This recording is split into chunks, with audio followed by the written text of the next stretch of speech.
Halo netizen yang budiman, selamat datang di channel Cherry ID dengan gua Al yang gua nggak tahu gua udah berapa lama nggak upload video. Kayaknya udah lama juga ya gua nggak upload. Ya, kita kesampingkan dulu masalah gua ngupload video karena kali ini gua dapat sebuah barang yang menurut gua racun banget buat lu yang demen dengan keyboard minimalis. Yap, perkenalkan ini adalah dari WK861. Ini adalah keyboard 60% besutannya si Dario yang menurut gue pribadi keyboard ini racun banget.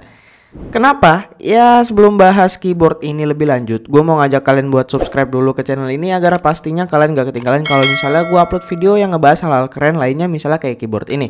Karena sejujurnya gue upload masih gak tentu gitu, jadi pastiin udah subscribe dan aktifin lonceng notifikasinya juga biar gak ketinggalan video gue yang lain tentunya. Dan yap, tanpa berlama-lama lagi, mari kita bahas keyboardnya setelah intro yang satu ini.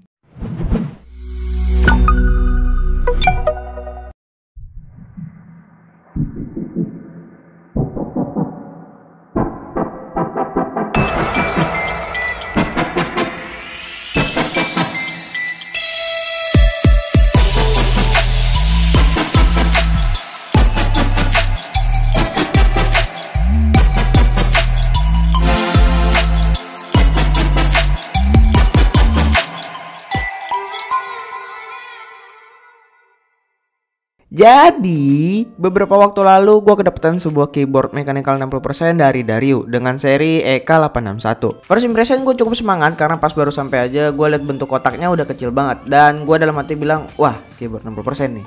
Dan bener aja gue mendapatkan satu keyboard 60% si Dario yang sebenarnya si Dario lebih nyebutnya keyboard 61 key. Yang berarti keyboard ini memiliki total 61 tombol. Ya sebenarnya secara teknis ini tetap keyboard 60% lah. Mari kita tinggalkan ocehan gua dan langsung aja kita lihat lebih dalam isi keyboardnya. Teruntuk kotaknya ya ini udah ciri khas Dario banget. Ada aksen oranye dan juga abu-abu yang memang menjadi color code-nya mereka. Di bagian depan kita bakal ngeliat visual dari keyboardnya, dan untuk bagian belakang lebih kayak menonjolkan keunggulan dari keyboard ini. Ya nanti bakal kita bahas lebih lanjut lah. Cus aja kita buka kotaknya. Di dalam kotaknya udah pasti ada keyboardnya. Kalau nggak ada ya kita beli apaan gitu. Selanjutnya kita akan menemukan satu kabel C2E berwarna putih yang digunakan untuk mode kabel ataupun untuk ngecharge keyboardnya. Karena keyboard ini bisa dibilang memiliki dual mode. Bisa di mode kabel dan juga mode nirkabel.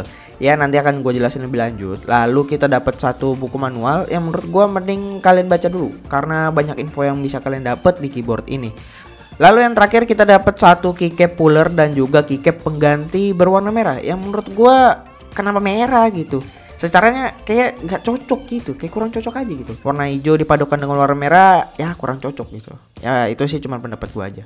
Pertama-tama mungkin gua akan bahas tentang desainnya dulu. Untuk desain keyboard ini merupakan keyboard 60% pada umumnya aja. Nggak ada hal gimmick ataupun beda pada keyboard ini. Kayak misalnya keycap yang memiliki bentuk gak normal.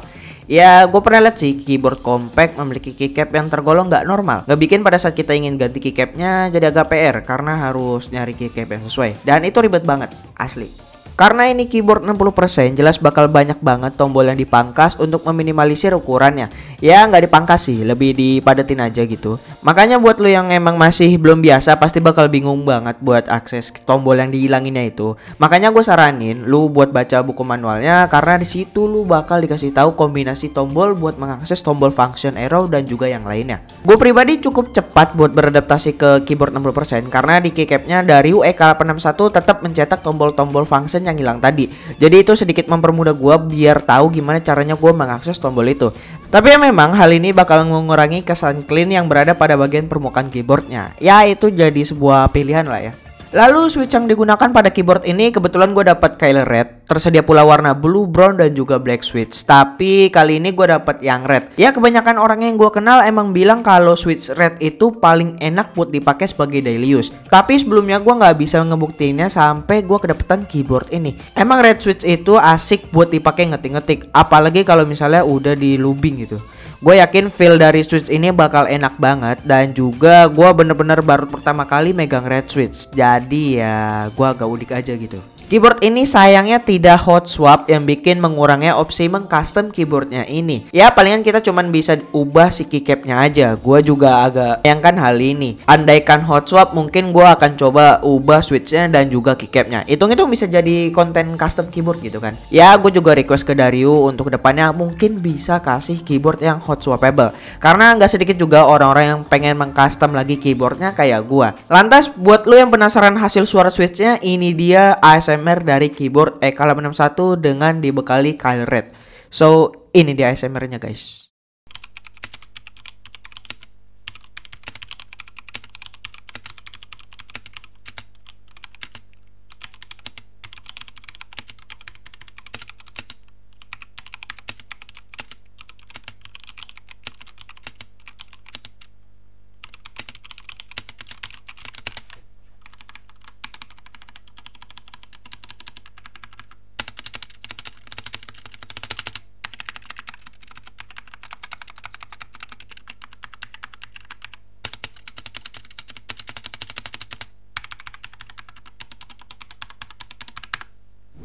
Ngebahas ngetik-ngetik, yang gua rasakan adalah keyboard ini memiliki stabilizer yang bagus karena gua nggak merasakan adanya rattle parah yang terjadi pada tombol-tombol yang memiliki ukuran yang panjang. Ya ini jadi nilai plus lah setelah kita tahu kalau keyboard ini nggak hot swap. Lanjut kita bahas mengenai keycapnya. Untuk keycap dari keyboard ini personally gue cukup puas karena keycap keyboard ini menggunakan bahan high purity PBT yang feelnya sih kerasa kayak barang mewah gitu. Ya jelas bakal beda pokoknya sama bahan ABS. Untuk warnanya keyboard ini memiliki dua ton warna, yaitu hijau dan putih. Sebenarnya ada merah tapi itu hanya sebagai keycap pengganti aja yang cuman ada di tombol enter, spasi dan juga escape.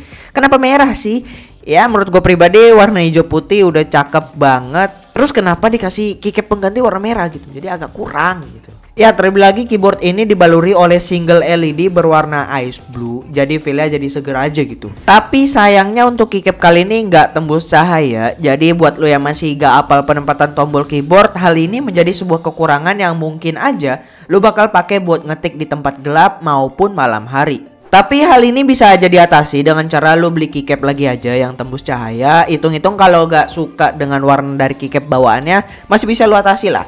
Nah tapi permasalahannya nggak semua orang bisa spend duitnya buat beli keycap lagi. Jadi gue bakal kasih masukan ke Dario untuk menggunakan keycap yang mungkin bisa tembus cahaya lah. Nah menyinggung urusan pencahayaannya, keyboard ini hanya memiliki satu warna aja, yaitu warna ice blue yang palingan cuma bisa diubah intensitasnya aja.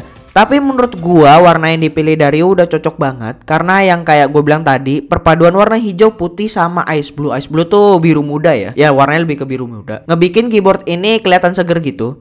Palingan cuma di bagian keycapnya tadi aja yang nggak tembus cahaya. Ya sisanya mantap lah.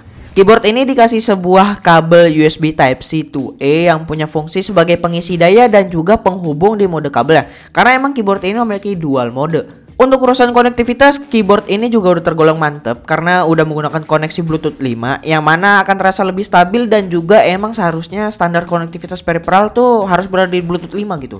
Karena kalau enggak jadi agak gimana nih gitu. Ya kayak ada yang kurang gitu. Nah, cara menghubungkan keyboardnya juga tergolong gampang banget. Pertama kalian pilih dulu mau dikoneksi nomor berapa. Kayak misalnya andai 1 gitu. Lalu kalian tinggal tahan tombol Fn plus Q sampai cahaya di tombol escape kedap-kedip. Dan kalian bisa langsung pairing keyboard ini menggunakan bluetoothnya dan voila, keyboard kalian sudah terhubung dan siap untuk kalian gunakan. Mudah bukan? Dan hal ini bisa lo lakukan sampai ke 3 device sekaligus. Yang menurut gua hal ini jadi selling point lah untuk keyboard yang satu ini. Ya jadi bisa ke keyboard, PC, plus ke HP kalian dalam satu waktu yang bersamaan. Jadi mantep. Nah di atas keyboardnya kita bakal lihat satu port C dan juga switch modenya.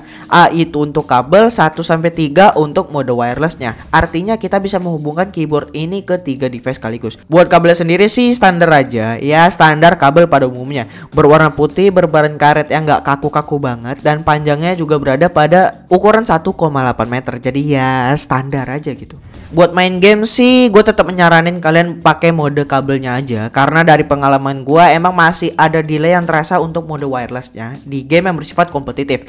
Tapi kalau sekedar casual game sih keyboard ini udah lebih dari cukup buat gue. Karena memang Dario juga nggak ngeklaim kalau ini adalah keyboard gaming. Jadi gue tetap salut buat performa dari konektivitas wirelessnya buat dipakai main game. Pokoknya mantep deh. Oh iya, untuk ketinggiannya keyboard ini punya dua jenis ketinggian fit. Yang bikin menarik adalah cara mengatur ketinggian fitnya itu. Kalau biasanya keyboard lain cuma dikasih fit biasa aja, keyboard ini pakai sistem magnet buat ngatur ketinggian fitnya tadi. Nah, caranya lu lepas aja bagian fitnya dan putar posisi ke 90 derajat, dan otomatis keyboardnya bakal terasa lebih tinggi. Tapi memang nggak terlalu tinggi-tinggi amat. Ya lumayan lah, kalau emang misalnya lu masih terasa kurang dengan tingginya, keyboard ini masih ngasih opsi buat ketinggian fitnya tadi. Gue udah pakai keyboard ini selama sebulanan, dan untuk experience sih gak ada hal yang bisa gue permasalahin lah. Palingan cuma di bagian gak hot swapnya itu aja.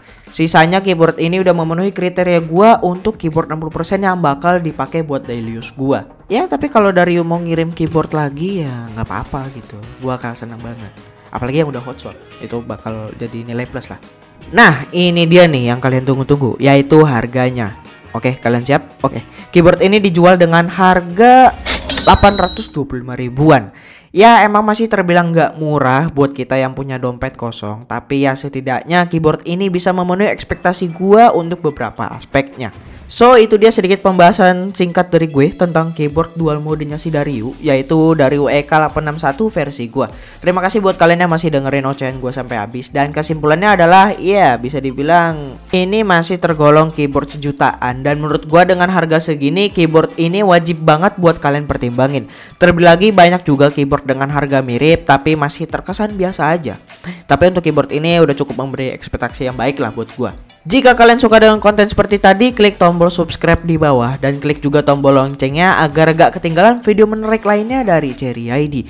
Follow juga semua sosial media gue buat lo yang mau kenalan sama gue, semua linknya ada di deskripsi. Dan ya, link pembeliannya gue udah sediain juga di deskripsi, jadi cek aja. Dan seperti biasa, gue Al cabut dulu dan sampai jumpa di lain kesempatan. Bye-bye.